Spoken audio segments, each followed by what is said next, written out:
The flames reached 3 stories high. Nero stood on his palace balcony, watching entire neighborhoods disappear into orange hell. But he wasn't panicking. He wasn't organizing rescue efforts. He was composing verses about the fall of Troy, his lyre in hand, finding artistic inspiration in the screams below. That's the story you know. The mad emperor who burned Rome for a song. But this isn't the story you've been told. The real psychology behind history's most infamous emperor is far more twisted than simple madness. What happened during those 6 nights in July changed everything we thought we knew about power, paranoia, and the price of absolute control. The truth about Nero and the Great Fire isn't just about flames. It's about the making of a monster. Nero didn't become emperor. He was manufactured.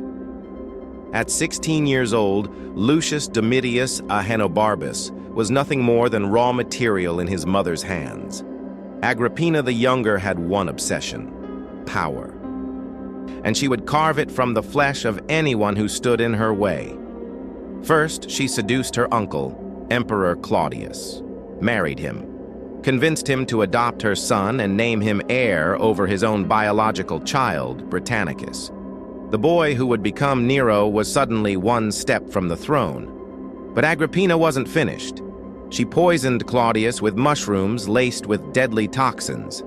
Nero became emperor at 16, with his mother pulling every string. This is where the psychology gets interesting. Nero had tasted ultimate power before he understood its weight. He had watched his mother eliminate threats with surgical precision. Murder wasn't a last resort in his world. It was a tool. The early signs were everywhere.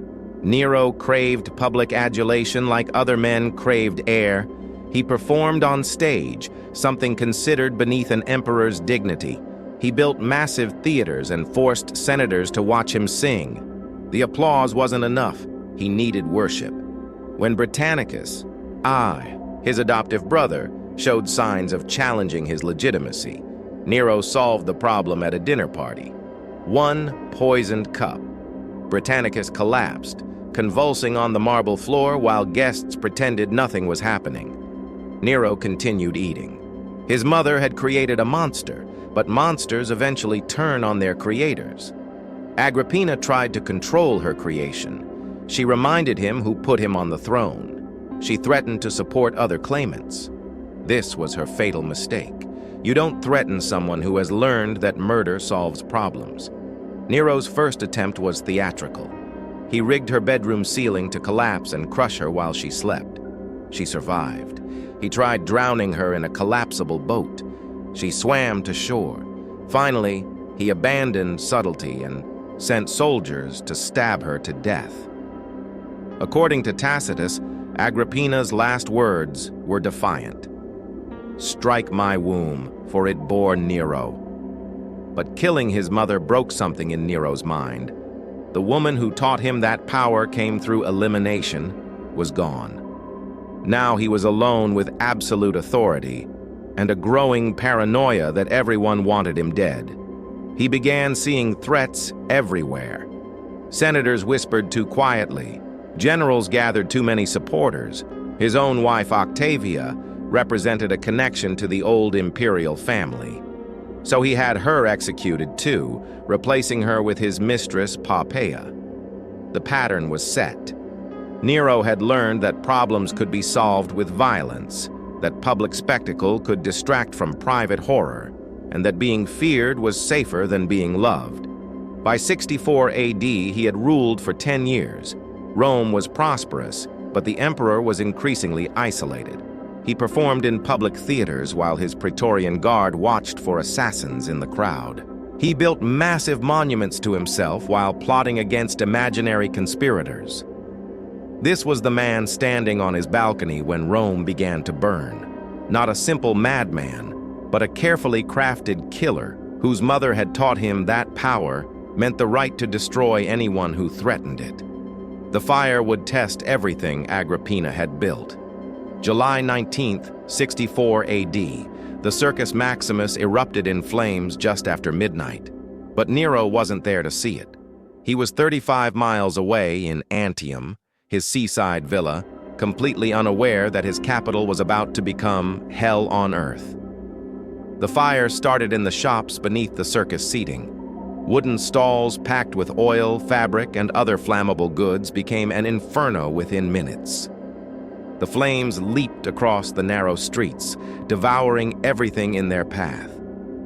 For 6 days and 7 nights, Rome burned. The wind carried embers across rooftops. Entire neighborhoods vanished in hours. The fire consumed 10 of Rome's 14 districts, leaving hundreds of thousands homeless. The smell of burning flesh mixed with charred wood and melted metal. People fled through streets that no longer existed, carrying whatever they could save. When Nero finally arrived from Antium, he found a city transformed into a wasteland. Here's where the story gets interesting, because what Nero did next contradicts everything you think you know about him. He opened his personal gardens to refugees.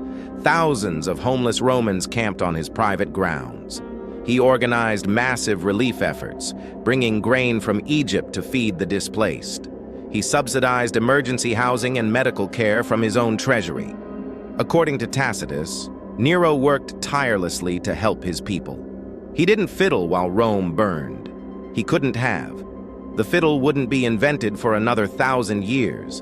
So why does history remember him as the emperor who caused the fire? Because his previous behavior made him the perfect villain for a natural disaster. Think about it. This was a man who had murdered his mother, his wife, his adoptive brother. He performed on stage like a common actor. He built massive monuments to himself while ordinary Romans struggled. When the greatest catastrophe in the city's history struck, who else would they blame? The rumors started immediately. Nero had wanted to clear land for his building projects. He had composed poetry about burning Troy while watching Rome burn. He had prevented firefighting efforts to let the flames spread further. None of it was true. But truth doesn't matter when people need someone to hate. Nero understood this psychology perfectly. If Romans needed a villain for their suffering, he would give them a different one. The Christians. This obscure religious sect had been growing in Rome's slums. They spoke of a coming apocalypse, of their God destroying the wicked world. They refused to worship the emperor or participate in traditional Roman religion. They were already suspicious, already hated by many Romans. Perfect scapegoats. Nero's persecution of Christians after the fire was methodical and brutal. Tacitus describes the horror. Men and women crucified along the roads leading into Rome, others sewn into animal skins and torn apart by dogs in the arena. Some were covered in pitch and set on fire to serve as human torches during Nero's garden parties. The crowds loved it. Finally, someone was paying for their suffering. The Christians screamed as they burned, and Romans cheered, believing justice was being served. But this wasn't just about deflecting blame. This was Nero applying the lessons his mother had taught him. When people threaten your power, you eliminate them. When they question your authority, you make an example that terrifies everyone else into silence. The Christian persecution served multiple purposes. It gave Romans someone to hate besides their emperor. It demonstrated Nero's power to destroy anyone who opposed Roman tradition. And it sent a message to every other potential threat. This is what happens when you challenge me. Yet even as he orchestrated these horrors, Nero was genuinely working to rebuild Rome. He implemented new building codes requiring stone construction and wider streets to prevent future fires. He created the world's first urban planning regulations. He established public spaces and improved sanitation. The man who burned Christians alive was simultaneously creating some of the most progressive urban reforms in ancient history. This is the twisted psychology of absolute power. Nero could order mass murder in the evening and design humanitarian building codes in the morning. He could torture innocent people to protect his reputation while genuinely caring about Roman citizens' welfare. The fire had revealed something crucial about Nero's mind. He wasn't simply evil or simply good. He was a man who had learned that power meant the right to decide who lived and who died, who prospered and who suffered. The Christians died because their death served his purposes. Romans received aid because their welfare served his purposes. Everything was calculated. Everything was political. Everything was about maintaining control.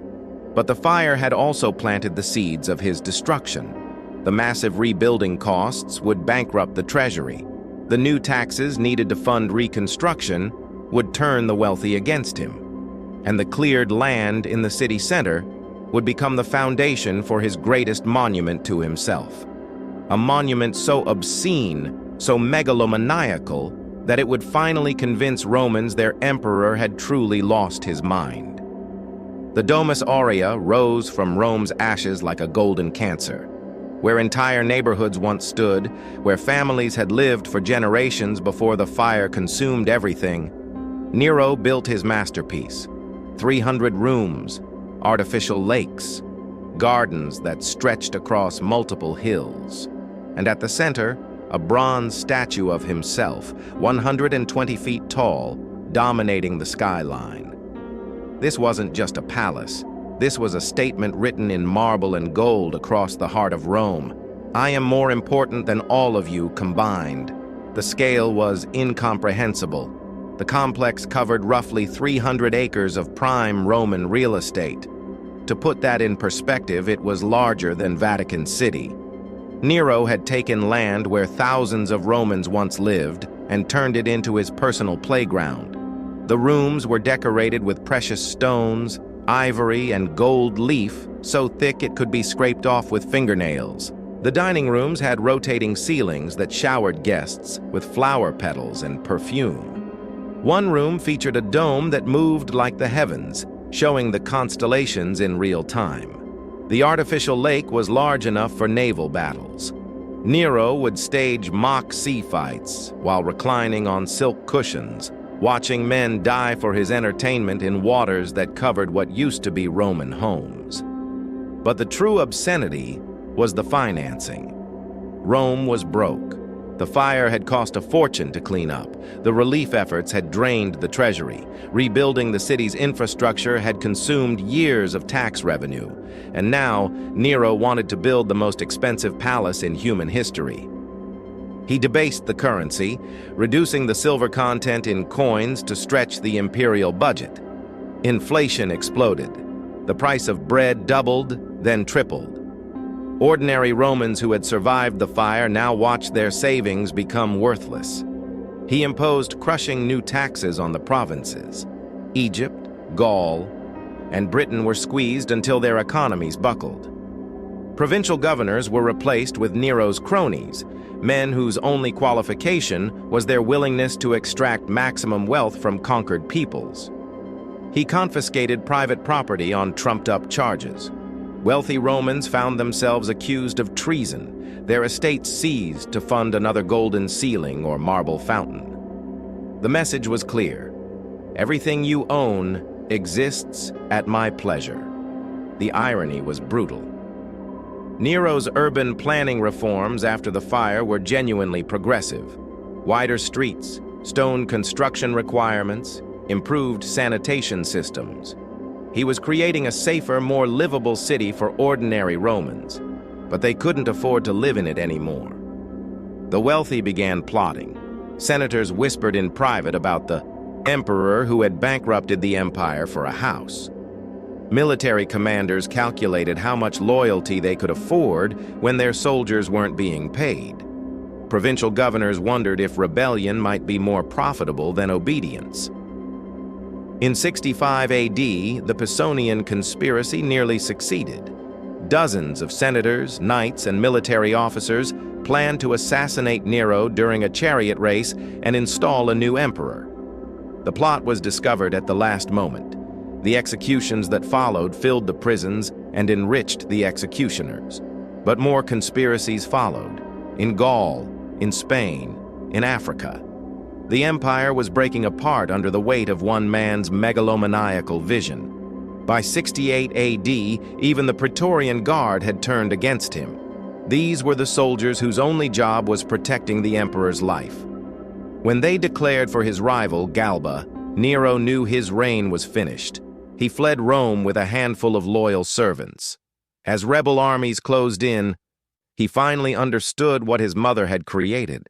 A monster so consumed with his own glory that he had destroyed everything he touched. His last words, according to Suetonius, were, "What an artist dies in me." Even facing death, Nero saw himself as the victim of an unappreciating world. The brutal irony cuts deeper than any blade. Nero may have been Rome's most misunderstood emperor, not its worst. Modern historians now question almost everything we know about that night in July. The man who supposedly fiddled while Rome burned might have been its most dedicated firefighter.